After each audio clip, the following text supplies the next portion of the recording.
কিরে আম ভাই, কেমন আছিস? ভালোই আছি কলা ভাই, কিন্তু এই গরমে বেশ কষ্ট হচ্ছে।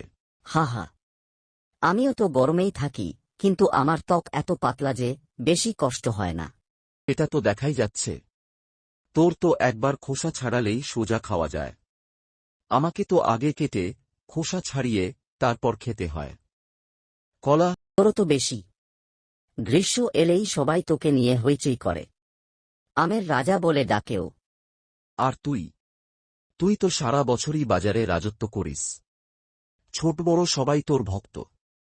কলা, সত্যি বলেছিস, কিন্তু তোর মিষ্টি স্বাদ আর ঘ্রাণের তুলনা নেই। আমি তো সাধারণ একটা ফল, তুই রাজকীয়। আম, ওহে ভাই, যাই বলিস, আমাদের দুজনেরই ভক্ত অনেক। কেউ আম পছন্দ করে, কেউ কলা। আমরা দুজনেই